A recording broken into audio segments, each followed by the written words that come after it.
Então, vamos lá. Tá? Então, se a criança for maior, de 4 a 12 anos, a gente mostra lá a figurinha que eu mostrei para vocês.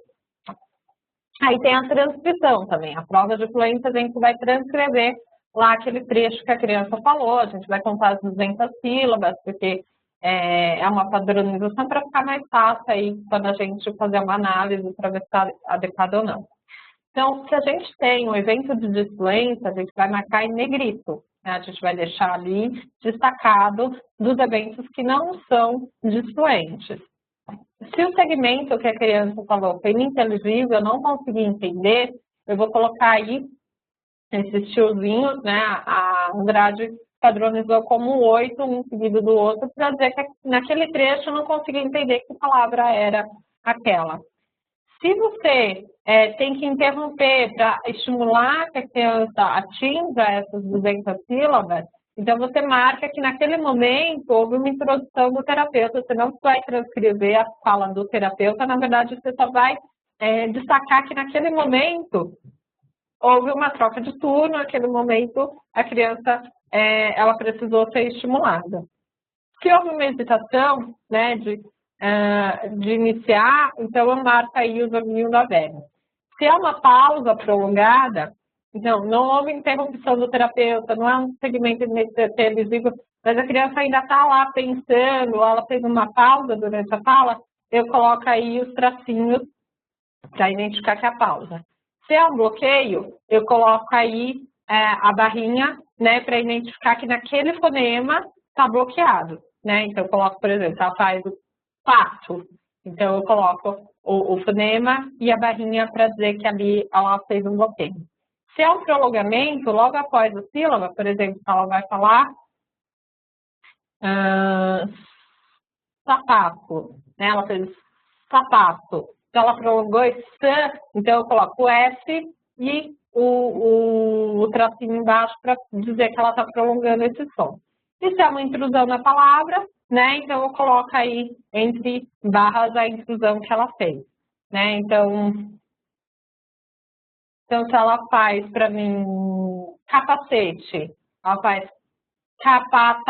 cacete. Então, se ela introduz um monte de sílaba, eu vou colocando aí essas sílabas, ou capacete, capapacete, né? Se ela repete, eu também posso colocar, tá?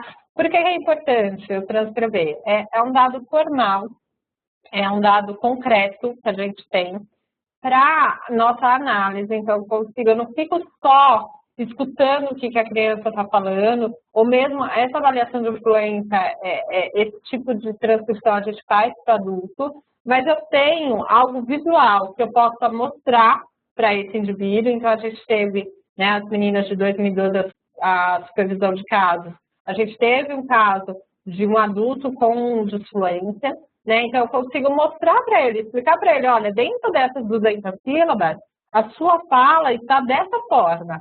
Você tem aqui, ó, hesitação, então, em 200 sílabas você teve, olha, tantas hesitações, você teve tantos bloqueios, tantos prolongamentos. Então, é um desenho que a gente faz daquela fala, né? E isso é fundamental para quando eu fizer uma comparação, né? Quando eu quero ver resultado terapêutico. Então, fiz lá a avaliação inicial, depois eu tenho uma avaliação final, eu consigo mostrar, olha, o quanto que essa fala melhorou ou não, o quanto que essas disfluências reduziram ou não.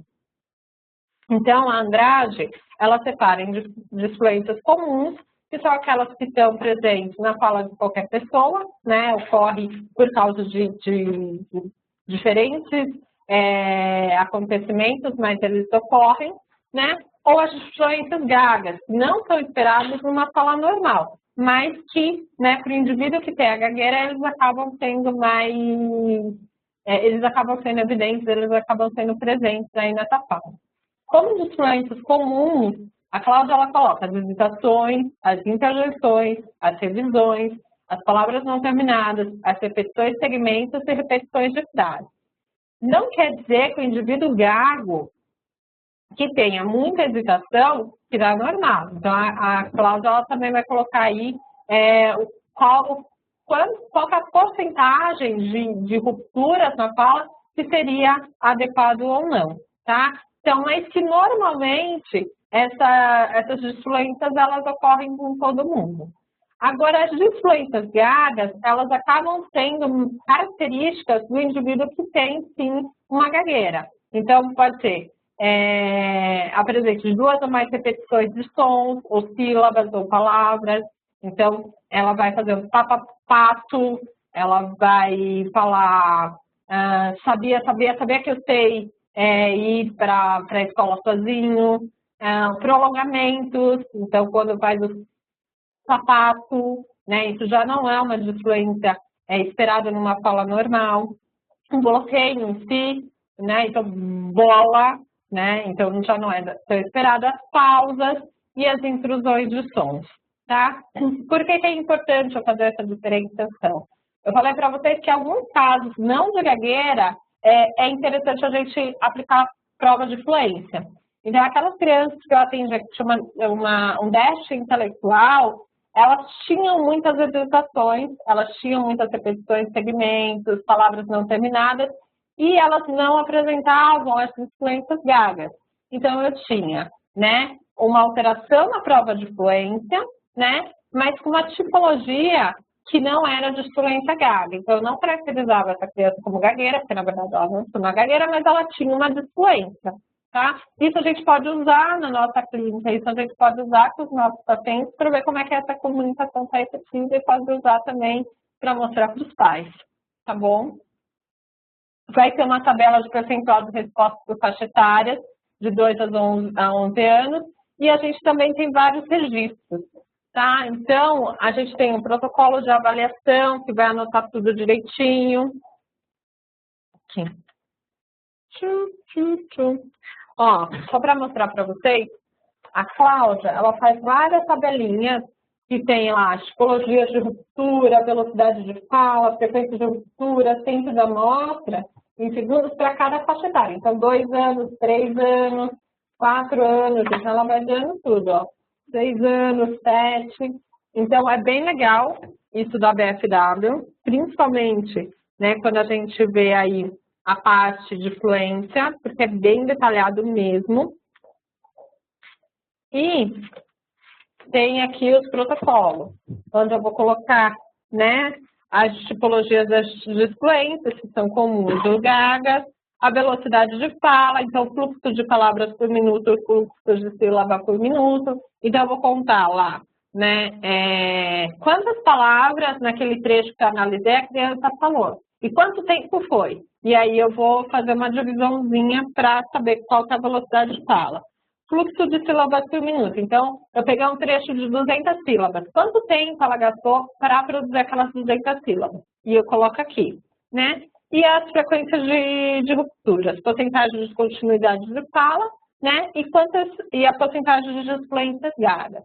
Então, lembrando daquelas crianças que eu falei, eu tinha, né, uma velocidade de fala bastante reduzida, né? Uma frequência de rupturas, uma porcentagem de descontinuidade de fala alta, porém eu não tinha disfluências gagas, né? Então, a gente pode aplicar essa avaliação não só para indivíduos com gagueira.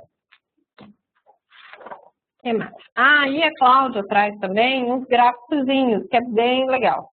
Então, ó, aqui das meninas, né? Eu tenho o que é normal, né, de disfluências comuns, né? E aí aqui tem direitinho com relação à faixa etária, então dos anos 2, 3, 4, 5, ela vai colocando até os 12 anos. E eu tenho também das disfluências gagas, então disfluências comuns e disfluências gagas, que está aqui embaixo, né? E aí eu vou desenhar para minha criança o que ela apresentou. E aí eu mostro para a família se está dentro do esperado ou se não, se está fora. Esses gráficos são bem bacanas. Aí vai ter, ó, para velocidade de fala, para tipologia das rupturas, para velocidade de fala, para a frequência das rupturas, todos esses gráficos, e o estímulo visual, que é a figurinha aqui, tá? Lembrando que eu tenho que gravar, que vai ter todas as análises, tá? Meninas, essa foi a de fluência. Vocês têm alguma dúvida da prova de fluência da BFW? E aí, para as meninas de 2013, a gente vai fazer na prática também aqui. Vocês vão mexer nesse material, tá, gente? Não? Tudo bem? Tá? Também vou ressaltar a importância de fazer a prova de fluência para alguns pacientes que não apresentam gagueira, também pode dar um resultado interessante. Então, acho que é uma prova que vale a pena fazer. Tá? E a gente vai para a última prova, que aparentemente ela é mais fácil de aplicação, mas ela também é bastante trabalhosa de análise, né? Então, Dani, as tabelas, elas pertencem à BFW, e aí é muita coisa, é muito dado que não dá para passar para vocês. Eu estou mandando para vocês alguns artigos que trazem alguns dados de normalidade, então, já para ajudar. A Cláudia Andrade sempre tem muito texto e ela sempre coloca dados de normalidade, que ajuda bastante também. Então, procurar nas... tratados de fono tem dados de normalidade, os artigos que elas colocam têm dados de normalidade, se vocês não tiverem um teste. Agora, se vocês realmente estão interessadas, eu sugiro fortemente comprar o teste, porque ele é completo, ele vai ter tudo o que vocês precisam. Né? Então, a caixa é bem grande, vem bastante protocolos, vem tudo direitinho aí. E aí, você tem tudo disponível da forma que seria mais ideal. Tá? Mas eu vou mandar os textos para vocês que já ajudam um pouquinho aí. Tá? Mas os textos, alguns textos que elas publicaram em alguns livros, em alguns... O tratado eu sei que tem, aquele fonoaudiologia, informação para a formação, também sei que tem, né? Ajuda bastante aí, porque são textos delas e elas acabam colocando esses dados, facilitam, tá bom? Então, vamos para a prova de pragmática. O objetivo é a análise dos aspectos funcionais da comunicação e a gente vai ver esse perfil funcional, tá? A gente tem a unidade mínima, que é o ato comunicativo, né? E aí eu vou falar um pouquinho o que é o ato comunicativo para vocês. E a gente vai filmar 30 minutos de interação da criança com o adulto familiar ou com o próprio fonoaudiólogo, né? Então, lá na salinha, a gente coloca lá uns estímulos para a criança fazer. A Fernanda, ela fala que o ideal é que não seja, por exemplo, nada que a criança fique muito distraída, então não dá jornal, não dá revista, não dá papel para a criança desenhar, essas coisas. Que sejam atividades que facilitem a interação, então, com brinquedos é bem interessante, né? Então, essa interação adulto e criança pode aí vir de uma atividade lúdica, de um contexto lúdico, onde a gente consiga ver aí essa interação e essa parte mais funcional da comunicação, tá? Então, os atos comunicativos, eles vão começar quando surgem a interação do adulto com a criança, da criança com o adulto ou da criança com o objeto, tá? E termina quando o foco da criança muda, né? Ou quando há uma troca de turno, o adulto volta a falar com a criança, né? Então, eu vou analisar esses pequenos atos comunicativos. Então, se a criança olhou para mim e apontou para uma janela, isso é um ato comunicativo, tá? Então, ela está tentando mostrar ou falar alguma coisa que eu tenho que fazer, então ela utilizou ali o gesto. Se ela faz uma vocalização, ela pega o brinquedo e ela fala nham, nham, nham, nham, porque ela está dando comida para a boneca, vamos dizer assim, isso é um ato comunicativo. Se ela cata o carrinho, faz isso é um ato comunicativo, é uma vocalização. Eu vou usar aí também nessa análise. Se ela vira para o adulto e fala, me dá o chapéu, isso é um ato comunicativo. Então, eu estou avaliando essas unidades aí, tá? Meio comunicativo é a forma como ela vai se utilizar para se expressar, pode ser verbal, né? Como eu falei, me dá o chapéu, ou vocal, ou nham, nham, nham, nham, nham, ou qualquer outro som que ela utiliza, ou pode ser totalmente inteligível, fora de contexto, está pensando em crianças autistas que, sei lá, começam a emitir som, tem significados, então a gente considera aí como meio vocal, ou gestual, aquela criança que só se comunica por gestos e aí a gente avalia também, tá? Lembrando que eu posso ter um ato comunicativo sendo utilizado por dois meios. Eu posso falar, abre a janela, eu apontei, e falei aquilo que eu queria. Isso também conta na análise da pragmática, tá? E aí, a Fernanda Dran, ela traz para a gente 20 funções comunicativas presentes aí na avaliação da pragmática. Então, o que é a função comunicativa? Eu tenho um ato comunicativo, né? Então, aquela unidade mínima, que vai ser expresso através de um meio comunicativo, ou verbal, ou gestual, ou vocal, e eu vou dar uma função. O que eu fiz? Então, se eu apontei e pedi para ela abrir a janela, eu fiz um pedido, né? Então, eu pedi alguma coisa, eu pedi uma rotina social, eu pedi um objeto, um chapéu, me dá o chapéu, eu pedi um objeto, né? Então, é isso que ela está avaliando. Por quê? Às vezes, a criança, ela tem vários atos comunicativos, ela utiliza predominantemente o meio verbal, porém, a interação dela é completamente de pedido, ela só pede. Então, ela interage pouco. Ela não nomeia, ela não faz um jogo compartilhado. Ou então, como a gente tem, né, nos quadros autísticos, a criança ela explora muito, ela faz muita coisa na terapia, mas quase todos os atos comunicativos dela são autoexploratórios, né? Então, ela está mais centrada em si mesma, ela está interagindo mais com ela mesma, e isso eu observo dentro do perfil da pragmática. Tá? Então, quais são as funções comunicativas? O comentário, então, ela está na brincadeira e ela fala, nossa, o cabelo dessa boneca é bonito. É um comentário. O pedido de informação, então, é seu sapato? Né? Quando ela pergunta. Um performativo, então ela está tentando fazer alguma performance com isso. Um pedido de ação, posso ir ao banheiro, posso pintar, posso parar. Um jogo, se ela está na brincadeira ali com você, né? Então, vocês estão, sei lá,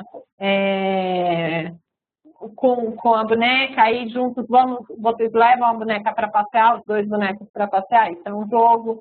O reconhecimento do outro, a criança te olha, ela te aponta, ela comenta, ela fala alguma coisa que mostra que ela está percebendo que você está no ambiente.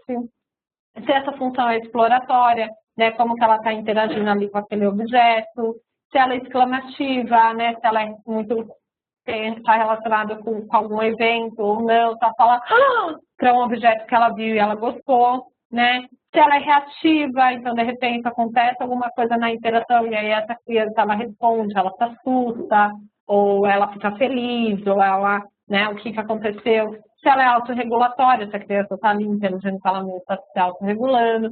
Se é um jogo compartilhado, alguma coisa mais estruturada, uma brincadeira, algo mais lúdico junto com o outro, né? O jogo compartilhado, ele tem primordialmente essa questão de ter algo com o outro que está interagindo. Se é uma expressão de protesto, a criança vira e fala, não! Isso é uma expressão de protesto, né? Para! Chega! Né? Se é uma nomeação, ela vai catando lá, sei lá, boneca, cavalo, fazenda. Então, ela vai nomeando os objetos que estão ali. Se é uma exibição, ela fala, chamando a atenção para ela mesma. Se é um pedido de objetos, se é um pedido de consentimento, posso, vou. Se é um protesto, se é um pedido de rotina social, se é uma narrativa, ela está contando uma história para você, ou se é um ato não focalizado. Na verdade, ela está fazendo alguma coisa, mas não existe um foco, um objetivo comunicativo ali, tá? É bem detalhado mesmo a prova de pragmática, mas ela é extremamente rica, né? É a prova que a gente acaba aplicando menos, né? Não sei aí na prática de vocês, né? Porque nem todas as crianças vão ter dificuldades na prova de pragmática. E como a gente já está fazendo lá a avaliação da fonologia, a avaliação do vocabulário, da fluência, você já conhece melhor essa criança. Se não existe nenhuma queixa, nenhum indício que te leve, né, para uma avaliação da pragmática, você acaba meio que deixando isso de segundo plano. O ideal, na verdade, é fazer toda a avaliação. né? Mas a gente acaba mesmo deixando a pragmática especificamente para aqueles pacientes que a gente sabe que tem uma alteração comportamental que vai influenciar aí de forma mais evidente a linguagem. Né? Então, as crianças do espectro autístico, elas acabam tendo aí uma avaliação da pragmática que é rica, né? Vai trazer mesmo como é que essa criança ela está funcionando para a comunicação. Então, é uma análise bem difícil, 30 minutos é um tempo bem longo, né? Durante o período que eu fiquei no laboratório com a Fernanda Dran, em alguns casos a gente fazia uma análise de 5 minutos, a Dran acabou fazendo algumas pesquisas mostrando que era compatível, então era um tempo mais curto mesmo, porque da análise mesmo assim a gente conseguia pegar várias funções comunicativas. Eu não sei, alguém já aplicou a prova da pragmática? As meninas que trabalham com autismo, eu não sei o que vocês acham disso. Não sei se a Tati está aí. Né? Mas a época que eu utilizei, eu gostei bastante. Deu para ver bem a diferença do início da terapia. A gente aplicava 2 vezes, a gente aplicava no início do ano como avaliação inicial, depois no meio do ano e depois no final do ano a prova, e era bem interessante. Então, para autismo, especificamente, é um teste bem interessante. A Dani nunca aplicou formalmente a pragmática, mas a gente sempre faz algum tipo de avaliação, né, principalmente com relação ao número de atos comunicativos, né? Então, dentro desse período que eu estou avaliando, 30 minutos, quantos atos comunicativos essa criança teve, quais foram os meios que ela utilizou, se ela utiliza mais meio verbal, mais vocal, mais gestual, e aí as funções comunicativas que ela acaba utilizando vai dar bastante diferença. Então, por exemplo, se a criança está muito mais não focalizada, algo regulatória, ela está mais exibição, é uma criança diferente que tem comentários, jogo compartilhado, narrativa, pedido de consentimento, né? Então a gente consegue olhar bem aí para a parte funcional da comunicação com a prova de pragmática. Ela não tem os parâmetros da análise, mas qualitativamente ela usa alguns parâmetros dos testes. Eu trouxe um texto aqui, a próxima. Um dos textos, ela vai falar um pouquinho aí de números de atos comunicativos por minuto. Então, por exemplo, se você faz uma análise de 5 minutos, a Dran, né, ela coloca que com 1 ano, mais ou menos, essa criança tem que ter 3 atos por minuto. Com 2 anos, 5,2. Com 3, então o texto que eu vou mandar para vocês ajuda um pouquinho. E aí, para o adulto, seria um número de 10 atos por minuto, né? Então, ajuda bastante também, como parâmetro. Mas é lógico que o teste ele vai ser sempre mais completo, ele vai ter todos os dados aí para ser utilizado. Tá? Mas é uma prova bacana, sim. Então, vai transcrever os dados da criança, então na interação você não vai considerar o do adulto, ou do pai, ou da mãe que fez ali a avaliação. Você vai colocar o número de atos comunicativos que ela teve, número de atos comunicativos por minutos, então se eu gravei 5 minutos ou se eu gravei 30 minutos, eu vou colocar. Percentual do espaço comunicativo ocupado pela criança, né? Então, quanto que a criança ela teve o maior uso desse espaço comunicativo, número de vezes que cada função comunicativa foi expressa por um meio comunicativo, então se a criança é mais verbal, mais vocal, mais gestual, como que ela se utiliza aí, percentual de utilização de cada meio comunicativo em relação a cada função comunicativa, então se os protestos são mais gestuais, se os protestos são mais verbais, se o jogo compartilhado é mais gestual, se é mais verbal, como é que ela reage aí. É um teste bem bacana, não tem muitas fichas para preencher, é o mais prático no sentido de papel mesmo, né? Mas ele é bem trabalhoso, assim, dá para enganar, parece que é tranquilo de fazer, mas é uma análise bem trabalhosa. Então, tem aqui uma fichinha de transcrição da fita. A gente vai colocando a iniciativa, o número de atos comunicativos. E aí, a gente tem uma ficha síntese aqui, que também vai colocando aí todas as funções comunicativas, se é verbal, vocal ou gestual, e aí o número e a porcentagem direitinho. É um teste bem legal de se fazer, tá? E aí, número total de vezes cada meio comunicativo que é utilizado para a criança e percentual de utilização de cada meio comunicativo em relação ao número total de atos expressos pela criança. Então, dá bastante dado a prova da pragmática para a gente, tá? E são 2 fichinhas para registro. Bom, gente, isso foi o ABFW. Na verdade, assim, era mais para vocês conhecerem um instrumento. Eu acho que ainda até hoje ele é o mais completo, mais detalhado para avaliação formal de linguagem, né? Ele traz bastante dado de normalidade, então a gente, principalmente para uma família que é mais complicada, para uma família que quer mais embasamento, ajuda bastante. É um teste trabalhoso, às vezes é difícil a gente usar 3 sessões de terapias para avaliação. Dá para perceber que vocês já usam essa flexibilidade de perceber qual teste é mais interessante para cada criança. Lembrando que vocabulário é importante sim, fluência é importante, pragmática é importante, não usar apenas a prova de fonologia, que há uma tendência da gente fazer isso, e tentar adequar aí para vocês. E reforçando uma coisa que eu falei no início, é um teste genérico.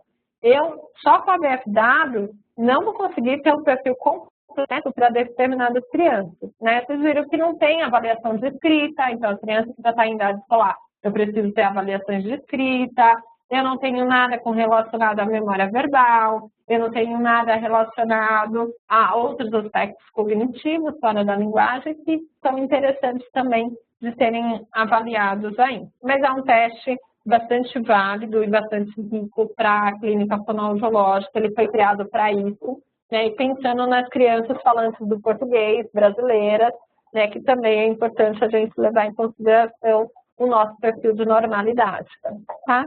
Então, espero que vocês tenham gostado aí da apresentação do ABFW.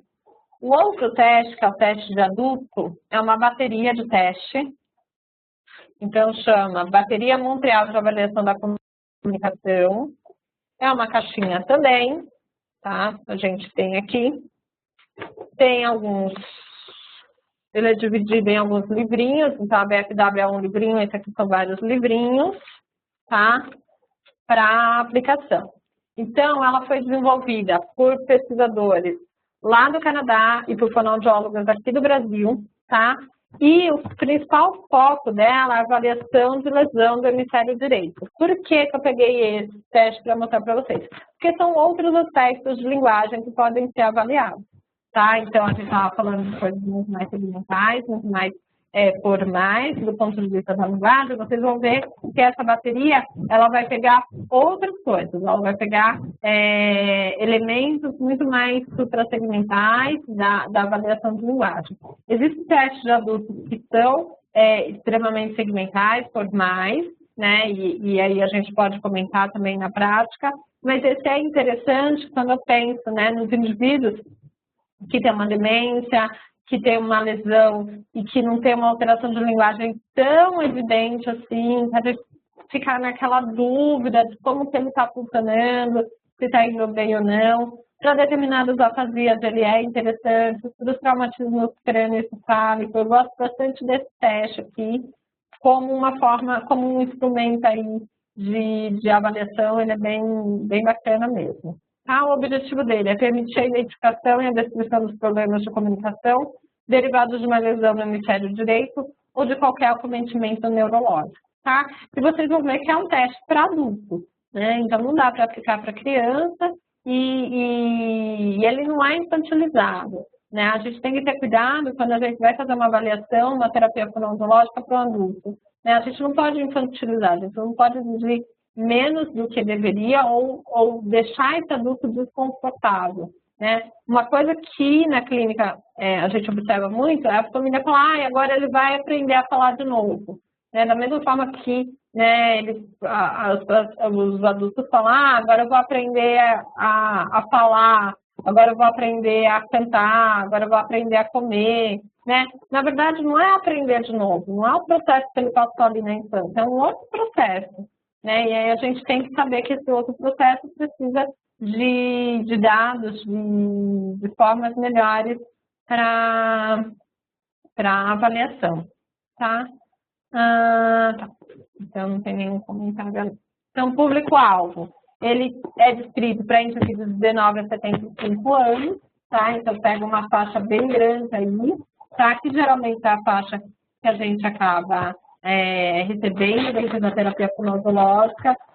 Não vou dizer que a gente não pega pacientes acima de 75 anos, a gente pega sim, né? E muitas vezes o indivíduo acima da idade pode ter um desempenho satisfatório também, tá? O que deve ter pegado um pouco aí para as autoras é a grande incidência das demências a partir aí da idade de 75 anos, e aí pode ser que elas acabaram meio que não colocando por causa disso. Mas eu posso, se eu tiver um paciente com 80, com 90 anos, eu quiser aplicar um teste desse, eu posso, só perco um pouquinho aí na normalidade, mas eu consigo ter dados importantes também, tá? Se ele é capaz de fazer essa avaliação.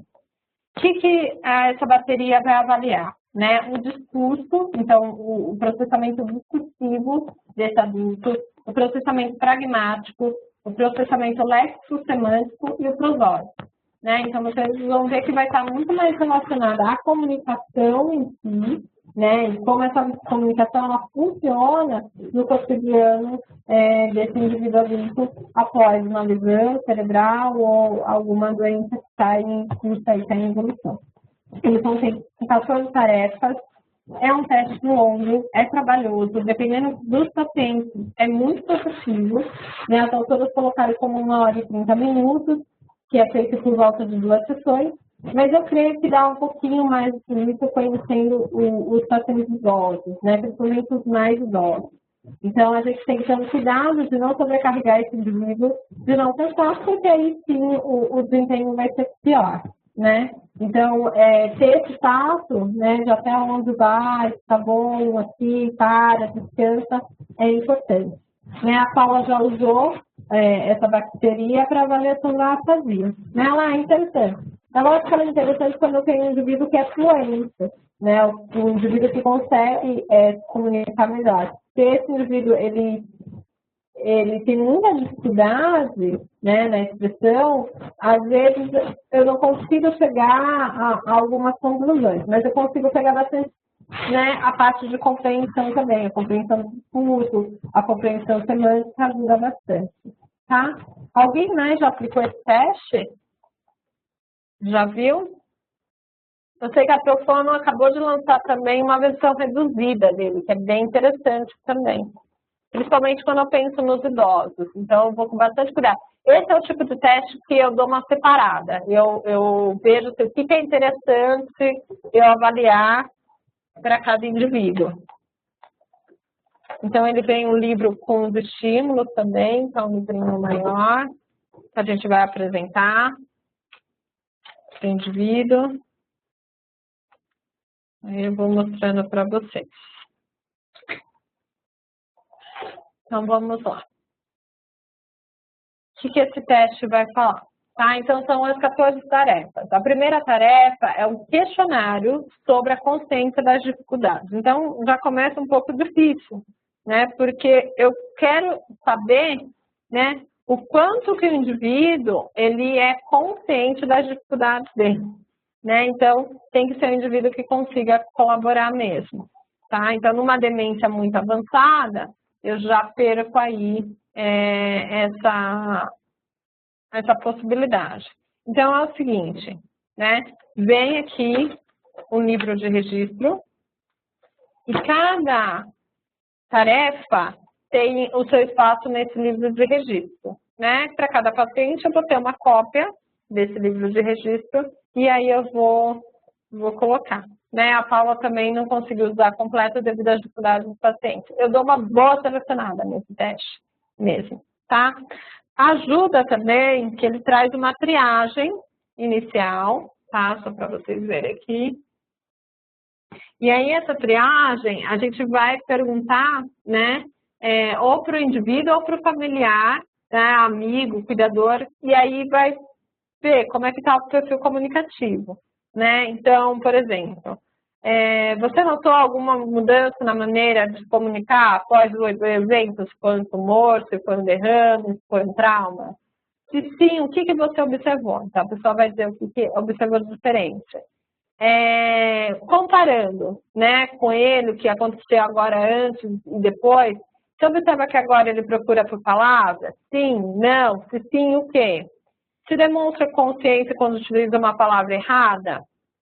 Se essa pessoa se expressa claramente, se fala muito, se repete, segue falando mesmo quando é a vez do outro falar, se ele não respeita o turno comunicativo. Então, tem uma série de perguntas que a gente vai fazer ou com o cuidador ou com o familiar para identificar como que está a percepção desse outro para o perfil comunicativo do paciente que eu vou avaliar, tá? Essas perguntas, elas são bastante interessantes, e podem ser usadas ou dentro da bateria ou fora, numa avaliação mais informal, mas que vão trazer aí dados para a gente, tá? Então, o questionário sobre a consciência das dificuldades tem aqui, depois discurso conversacional, eu vou passar depois por cada um deles, interpretação de metáforas, evocação lexical livre, prosódia linguística, compreensão, depois prosódia linguística, repetição, discurso narrativo, evocação lexical com critério ortográfico, prosódia emocional, compreensão, prosódia emocional, repetição, interpretação de atos de falas indireto, evocação lexical com critério semântico, prosódia emocional, produção e julgamento semântico. Então, é bastante coisa, é um teste bem completo mesmo, né? E aí a gente consegue avaliar vários níveis aí de linguagem. E quando a gente tem uma boa aplicação desse teste, ele é bem interessante. A gente observa bem próximo mesmo como é que está a funcionalidade da comunicação desse adulto. Tá? O que vem? Vem um CDzinho também, tá? Esse CDzinho vem os estímulos, então algumas partes dos testes eu preciso usar o CD, porque ele vai ouvir, principalmente nessa parte de prosódia, então a gente tem lá as frases que o indivíduo precisa dizer, se é uma afirmativa, se é uma interrogativa, né? O gravador eu preciso tanto, né, para transcrever depois e para conferir se aquilo que eu anotei está correto, né? Então, o ideal, sempre eu falo, é ter o vídeo, né? Porque aí eu observo a situação como um todo. O microfoninho, né? Porque ele vai falar, né? Ele vai ter que produzir algumas vezes, então ter essa fala gravada é interessante. E um cronômetro, porque em alguns momentos ele vai ter que produzir palavras e a gente vai observar aí quanto ele é produtivo ao longo do tempo. E o protocolo de registro, que é esse protocolozinho que eu já mostrei aqui para vocês, que tem aí todas as partes do teste. Tá? A bateria ela é bem legal. Os testes de linguagem adulta, eles são geralmente bem cansativos, tá? Mas que também, como eu falei, na avaliação de linguagem infantil, faz muita diferença quando eu tenho um teste aplicado, né? Porque aí eu tenho um padrão de normalidade, eu consigo identificar exatamente quais são as alterações, onde tem as alterações.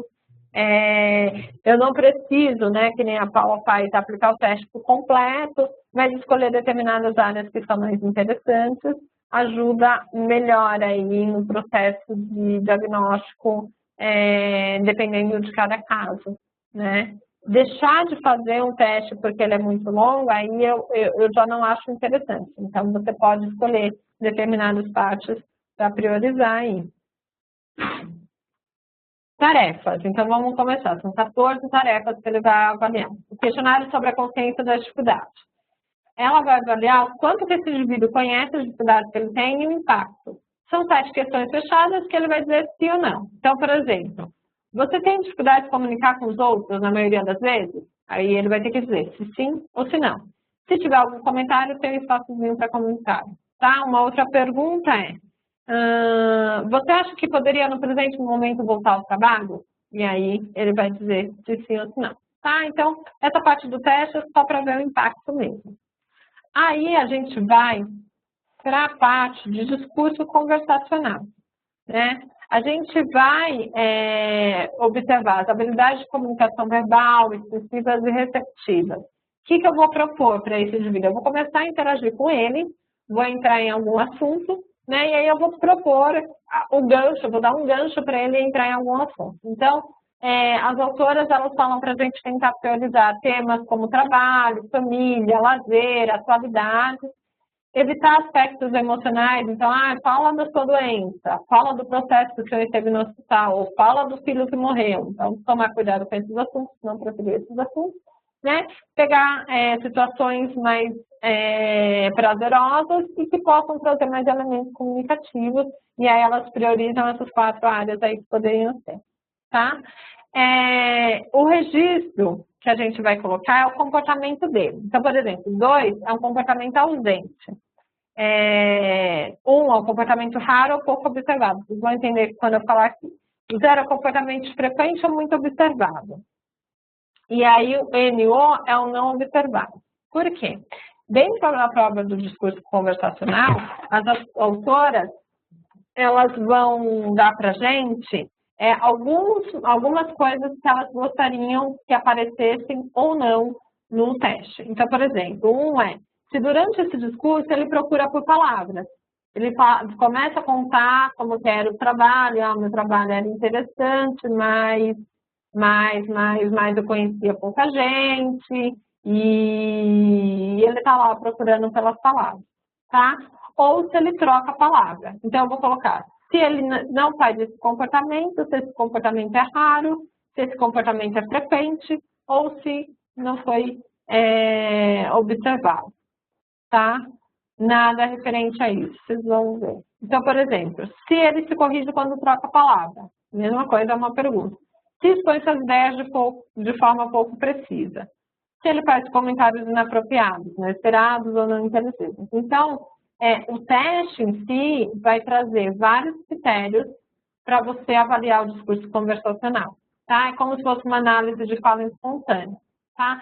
Eu posso utilizar essa parte do teste numa avaliação informal, utilizar esses critérios dentro de uma avaliação informal, tá? Não teria problema nenhum, né? Ver se a voz é monótona, se ele perde o fio da conversa, se ele mal compreende o que é dito, se ele se repete muito, se ele fala muito, se o contato visual é inconstante ou ausente, ele está sempre olhando para o chão, tá? E aí embaixo, na tabelinha embaixo, as autoras vão trazer também todo o padrão de normalidade, tá? Então, o que é esperado dos 19 aos 39 anos, dos 40 aos 59, dos 60 aos 75 anos. Mas também nada impede da gente colocar indivíduos mais velhos também e tentar aí ver como é que ele se sobressai aí dentro desse teste. Tudo bem? Então, a gente vai para o terceiro ponto. Interpretação de metáforas. Então, ele tem que interpretar o sentido figurado ou não literal de algumas metáforas, tá? As autoras, elas trazem 20 metáforas, né? 10 novas, ou seja, 10 que não são comuns, que, né, aparentemente, elas elas nunca foram ouvidas por esse indivíduo, e 10 que são comuns no nosso país, na nossa cultura, que todo mundo já ouviu em algum momento, tá? Então, o que a gente vai fazer? A gente vai falar para o indivíduo, né, que você vai ler uma frase, né, e ele vai ter que dizer com as próprias palavras dele o que significa, né? Então, por exemplo, a primeira é: o professor é um sonífero. Então, o que isso quer dizer, né? E eu tenho também o estímulo visual. Por exemplo, se eu li para ele e ele respondeu para mim, isso quer dizer que o professor dá sono.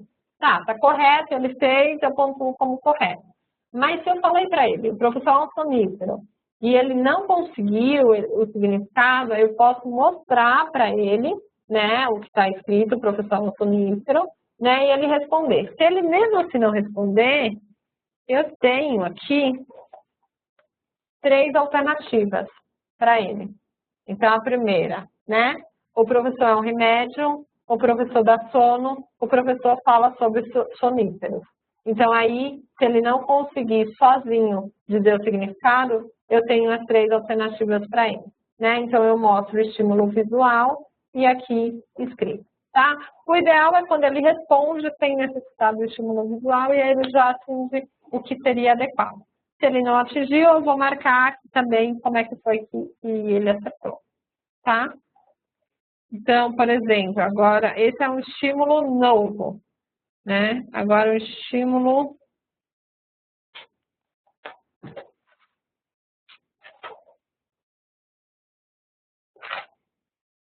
comum.